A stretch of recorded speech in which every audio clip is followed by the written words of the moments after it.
Ladies and gentlemen, I am caught up on building for others. I do get asked a lot to build things for people, and there's a lot of stuff I have to say no. And one of them is the Starship Enterprise, the big polar lights one. Everyone wants me to build it, and I have to say no because I have to ship that model to you. And shipping a 3-foot model is getting harder and harder these days, dude. I always suggest you can do it locally, or if you want to pick it up locally. But anyway, there's that. And there's also, I want to say, custom models that people want. And they really want it, basically you pull it off the shelf and find like say a car model that they grew up with. They don't make a kit of it. They want you to magically make one, which, it doesn't happen that way.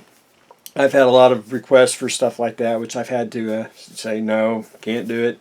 There's a lot of companies that want model kits for their employees, vehicles that they drive or work on, and no kits of them. And basically, you'd have to 3D print them to make a kit, but they want them like almost within a week's time, which I'm like, that don't work out either. So anyway, that's we're caught up, so we are going to continue on with another ceiling tile diorama. And this one we're going to do the moon. However, I'm not going to do the Apollo 11. I'm going to do Apollo 10.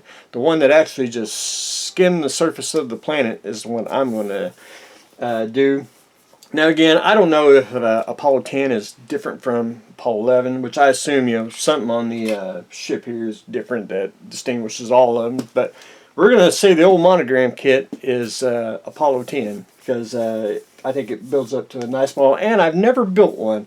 I own an original. I own a couple reissues because of like the young astronaut model box and a couple others, and I wanted the 50th anniversary box too.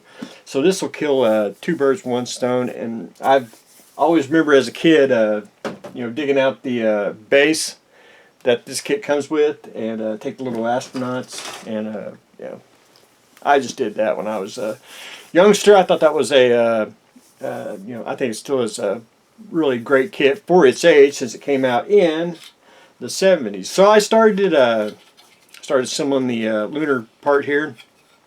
Sometimes I sand them off, sometimes I don't. Where is it? I don't know if you can see it, but right through there. That's the copyright of 1970.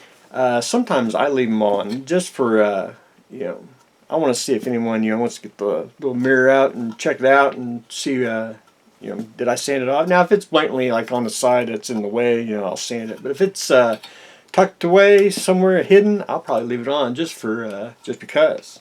So I started working on that, and we'll dive more in that later because I'm at the point where I'm going to have to paint. And then this has got the foil where you crinkle it up, and it's got the diagram, so I have to play around with that, see how that works. But the moon base, and I'm going to briefly talk about that because I'm probably going to start it pretty quick. Elliot Brown from Fedoratron.com. We've already talked about making like a vacuum form base, sheet over to put on the ceiling tile, and I was thinking about doing that as well. JTT here, they have I call it a moon vacuum form base or sheet. You get 2 sheets in a package, which is pretty much Plastrut.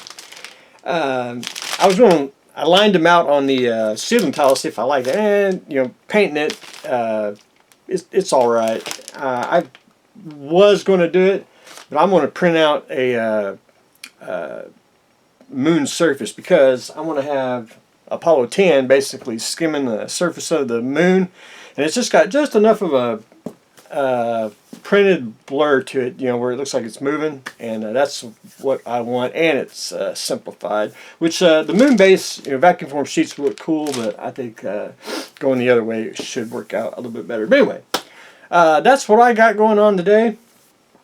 We're going to get ready to start Apollo 10. So that's what I got going on today. So stay tuned for next exciting episode.